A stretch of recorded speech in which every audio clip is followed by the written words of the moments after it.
I'd like to bring this meeting to order for the Dalton-Varnell-Whitfield County Planning Commission for March 25th. I'll turn it over to Chairman Litterdale. Thank you, Mr. Chairman. First order of business is to declare a quorum. We do have a full house tonight. Second is to approve or correct the meetings, February meeting. Have a motion, changes. Motion to approve. Second. Pennington, Shiflett, seconds. All in favor? All opposed? Guys have it. The minutes are in the record. Tonight we had 5 items to listen to. The first one you probably heard has been pulled. That does leave us with 3 for the county and 1 in the city. Before we get to them, Mr. Ethan Calhoun will review the procedures for tonight's meeting and the paperwork for those who'd like to speak out against any of these requests. Thank you, Mr. Chairman. Ladies and gentlemen, the meeting for tonight will follow a strict set of procedures and standards, which you can find out front on the table where you can found the agendas out front. And the meeting will operate by the chairman's direction, which will be to follow the set agenda, which if you don't have a copy, you're welcome to grab one on the table out front as you walk in. And through each item on the agenda, the same procedure for each public hearing will be the same. And that procedure will be, first and foremost, the chairman will open the public hearing. And at that point, myself as staff will come forward, give a presentation and a recommendation to the Planning Commission as to whether or not to approve the rezoning. Next, the chairman will ask for the petitioner, and that is the individual who's requesting to rezone the property, to come forward and answer any questions that may arise. And once the petitioner's comments have been heard, the chairman will ask if anyone else would like to speak in favor of the rezoning other than the petitioner. After the petitioner's comments and in favor comments have been heard, the chairman will ask if anyone would like to speak in opposition or against any of the items on the agenda, particularly the item that is up at that particular time. And once that opposition remarks have been heard, then the chairman will give an opportunity to the petitioner to rebuttal, to address any of the issues or concerns that were raised during the opposition's remarks. If no new information is presented in the petitioner's rebuttal, the chairman will then close that public hearing, and there'll be no further public comment heard on that particular agenda item for the rest of the meeting. Chairman will then move to the next item on the agenda. Same procedure will follow suit. And again, the purpose of tonight's meeting is to hold public hearings on these rezonings. No final action on the rezoning items will occur tonight. The Planning Commission will make a recommendation in the second half of their meeting, which will then be sent forth to the Board of Commissioners for Whitfield County and the Mayor and Councils for the City of Dalton and the City of Varnell, which will likely occur in final action at their next meetings, likely in April. Mr. Chairman. Thank you, Ethan. As I said, we will skip past item A, go straight to B, to hear the request of Corey Shields to rezone from general commercial C2 to rural residential R5, 4832 Southeast Tibbs Bridge Road in Dalton. This is in the county. Mr. Shields, you are here? Okay, thank you. Thank you, Mr. Chairman. The rezoning we have before us is fairly straightforward. What we have is a property currently within a small island of general commercial zoning that is entirely surrounded by the rural residential, general agriculture, and suburban agriculture zone districts. And we can see the subject property is fairly limited in its overall size. And looking at the existing development in this area follows accurately with zoning, mostly larger lot, low-density, single-family, and agricultural land use, with the exception of a commercial operation adjacent to the west of the subject property. Subject property itself has contained a manufactured home in the past. The petitioner's desire is to be able to restore conformity to this property so that the property can be rented residentially moving forward. So it would essentially remain in the same character that it has, but by being rezoned to R5, be in a conforming state as opposed to non-conforming as it has been in the past. In terms of comprehensive plan conformity, we see this area as in the Rural Agricultural Reserve. And based on the parameters of this character area and the goals in this character area, the R5 Rural Residential Zone District is a much better fit than general commercial at this location. And given the amount of rural residential zoning already in this area, this would not introduce a character that has not already existed either in zoning or in land development patterns. So with all that in consideration, the staff can give a recommendation to approve, and I'd be happy to answer any questions. Thank you, sir. Thank you. Mr. Shields? Come on.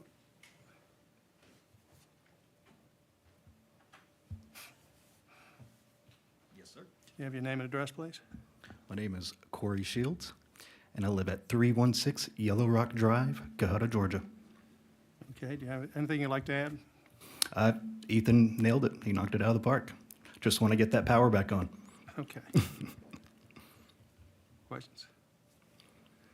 Thank you. Thank you, sir. Is there anybody else who'd like to speak in favor? Anybody who'd like to speak in opposition? Excellent. We could move on to the next item.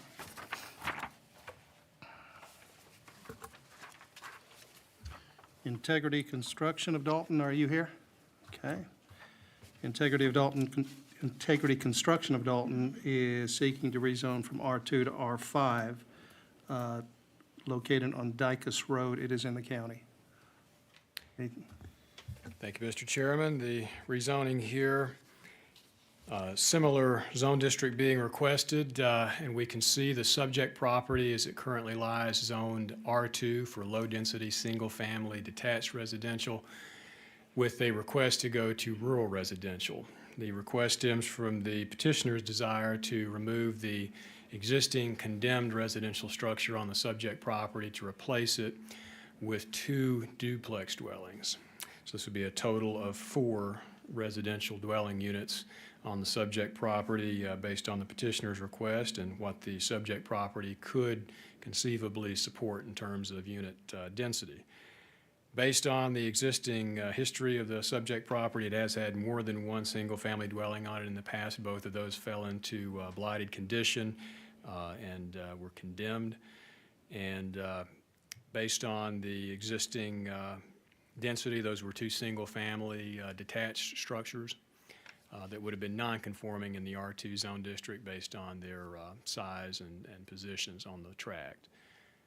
As we look at the zoning map in this area, we'll see the low-density R2 zone district common throughout this area, but we also see several tracts of R5 rural residential zoning immediately to the east and very near to the north.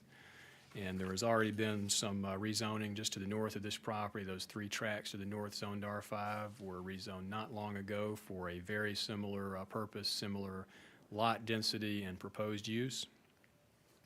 The current state of the property we can see, and current state of the area in terms of development, we can see this is on a kind of converging zone district area where the commercial zone to the south along Walnut Avenue collides with the residential zone districts.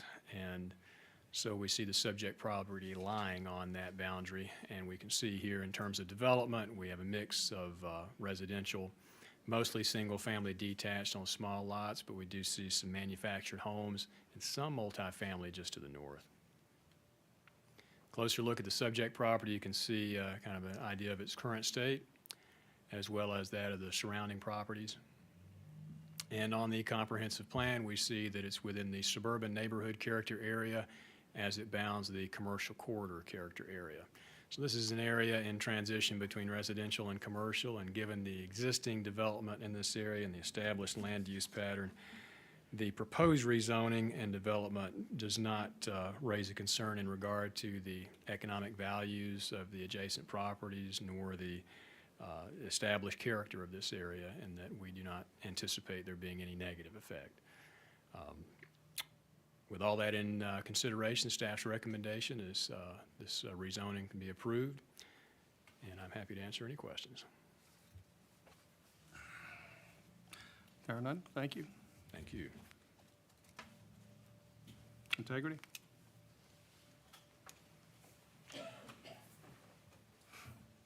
I'm the owner of Integrity. I'm Billy Spence, and I live at 2060 Waterloo Drive in Dalton. And he's right, I wanted to just clean, well, I've already cleaned all that up, but we just want to clean it all up and put 2 duplexes back there. Okay. Thank you. Anybody else like to speak in favor? Anybody like to speak in opposition? Very well. We'll move on to the next request.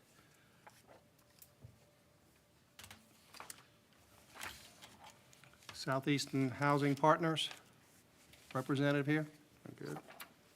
Seeking to rezone from C2 to R7, the tract of land up the Cleveland Highway to build a 36-unit apartment complex. Thank you, Mr. Chairman. The rezoning request here, back in a commercial zoning district, requesting to be rezoned for high-density residential. This is the highest density zone district in the zoning ordinance, and the general commercial zone district is the highest intensity commercial zone in the zoning ordinance. So what we have here is essentially a reduction in land use intensity from residential to commercial, though it be high-density residential. Looking at the development and zoning in the area, we first see the zoning map, the subject property being well within this commercial kind of corridor area and kind of part of a community center with also some adjacent multifamily zoning. We do see the subject property is adjacent to low-density single-family, both to the west and the east, although it is divided by Cleveland Highway to the east and the bounding single-family residential zoning to the west would be required to be buffered on the burden of the subject property if the rezoning is approved, but there is some separation. Next, we see that the subject property is in the Varnell city bounds. And next, we see the development in this area, which is mostly commercial with some residential, particularly that of the single-family residential to the west. Looking also at the existing development, you'll see the shopping center both to the south as well as commercial development to the north. So we can see the subject property is again at a point of convergence between both residential and commercial zone districts. Currently, the access to the subject property would only be to Cleveland Highway. And we can see here a close-up view of the subject property currently undeveloped, being proposed for the apartment complex. We'll look at a preliminary site plan in just a moment to give you an idea of the design for the property. It's provided by the petitioner.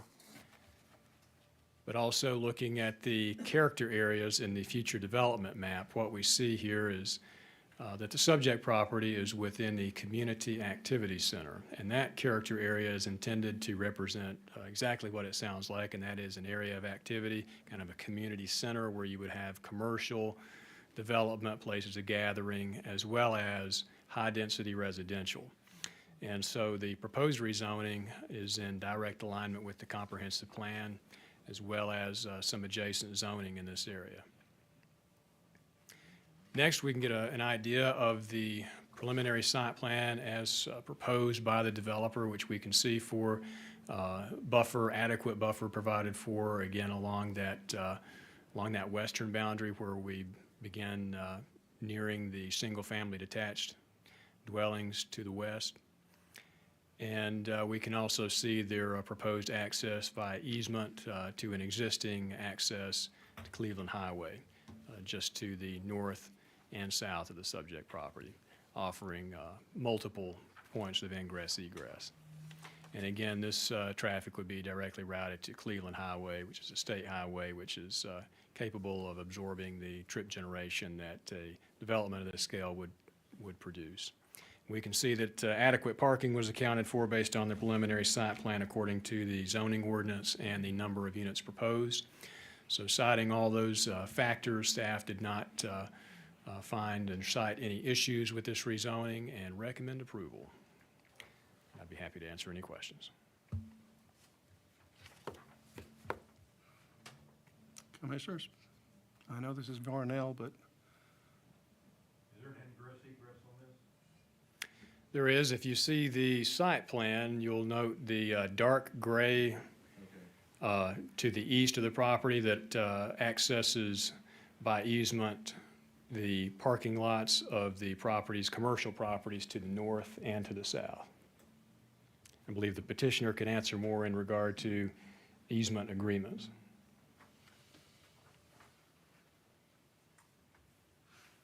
all right, thank you, Ethan. Thank you. Southeast?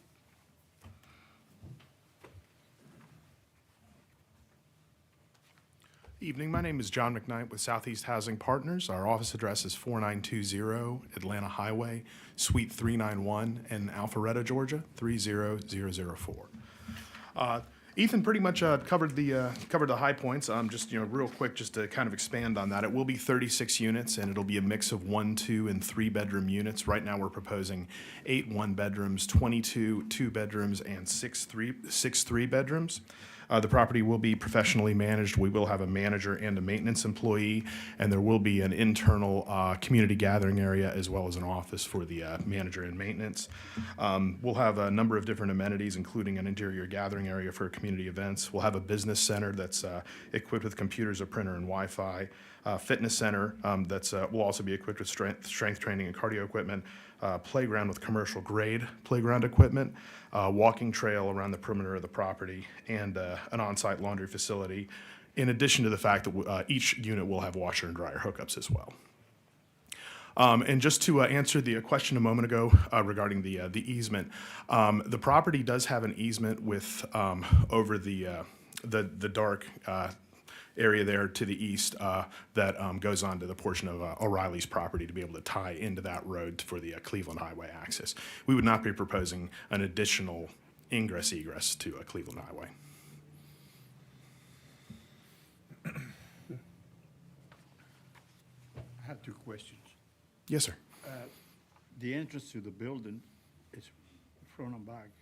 You have space in between that is connecting to the recreation area. What is the width of that space? I don't know off the top of my head the width of the space to access the recreation area. I don't know off the top of my head what that would be. We'd have to get into the design phase of that. But in general, what that normally happens is there's a couple of different doors that could access that space, and it'll generally be glass. That way, people in the community gathering area could be able to see the playground, especially if any of their kids are playing outside. So the entrance of the building is on the front. Correct. The main entrance is going to be on the front, just kind of where the round portico is, for people. That'll be the primary entrance. The back entrance, I wouldn't imagine people will use that for much of an entrance. That's more just going to be an access to access that kind of green space and playground and walking trail. Aesthetically speaking, what type of exterior, or what are you thinking as far as just design, the way it may look? So what it's going to be is it's going to be a mix of brick and a hardy board, the hardy plank siding. We will not use any vinyl siding. We haven't went through the actual design yet. However, I do have a copy of some other properties that we've done that will probably look pretty similar to these. Sorry, I only brought one copy, but I'm happy if you want to pass it around. That's fine. This is not for that building?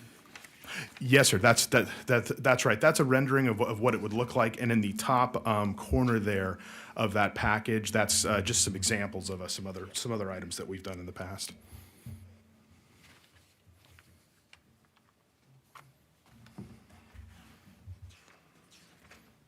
What do you expect the monthly rent to be for the 1 or 2 bedroom or 3 bedroom? Sure. So this will be a mixed income property. And we'll have units at 70%, 60%, and 50% of area median income. Most of the units will be at 60%. And right now we're targeting those rents for $585 for a 1-bedroom, $675 for a 2-bedroom, and $765 for a 3-bedroom. So do you guys get some type of subsidy to make the math work there, like an assistance?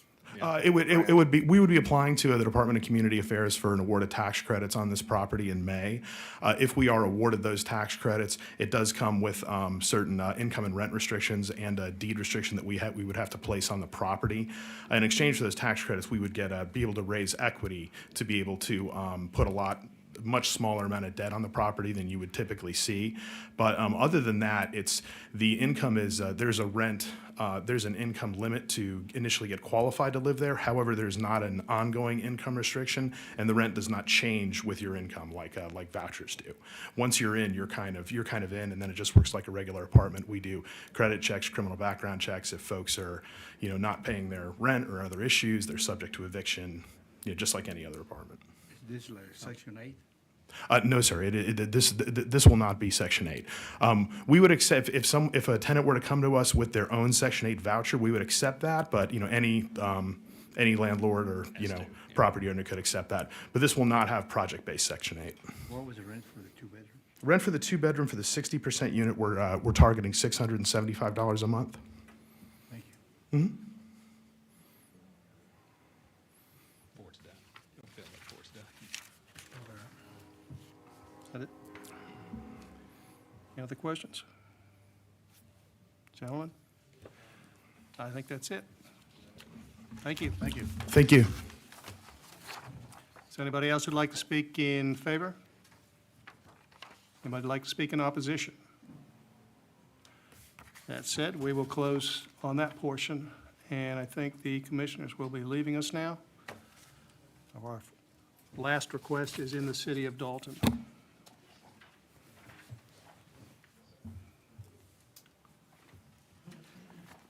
And that request is from Juan Figueroa to change from M2 to R5 to reoccupy a building at 911 Riverbend Road. Mr. Figueroa, you are here? No. Mr. Figueroa, last call. 2 months in a row, we will, I would say, table that. Well, I don't know, that has to deny. That's a denial, automatic denial.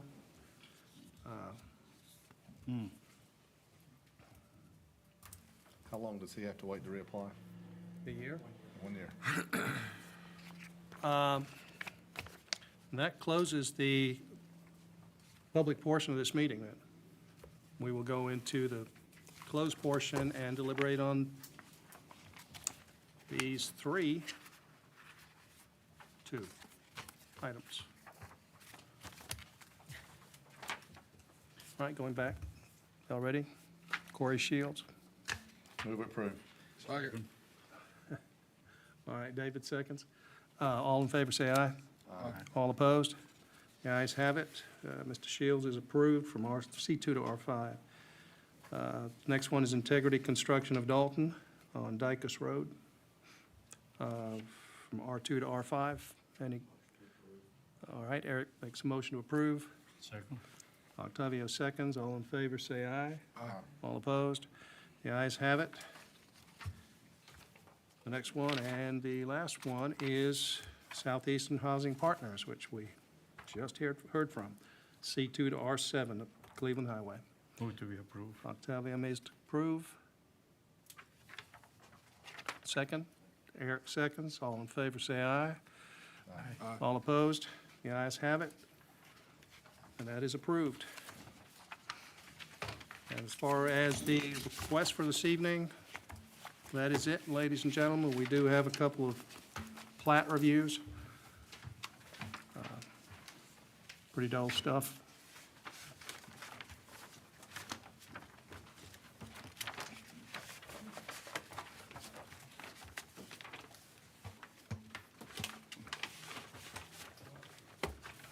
Integrity Construction that you just discussed.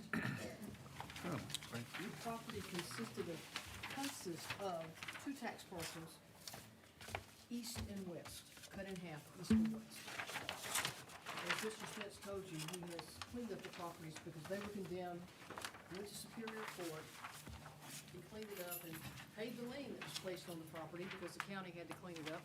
He wants to divide it now, north and south, so that he can put a duplex on each of those lots that I'm showing there.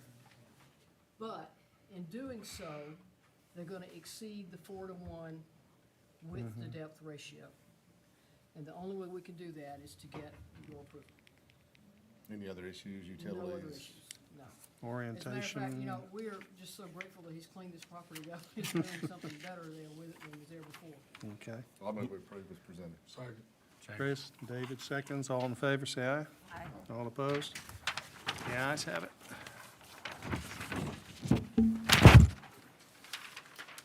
These next two are in the city.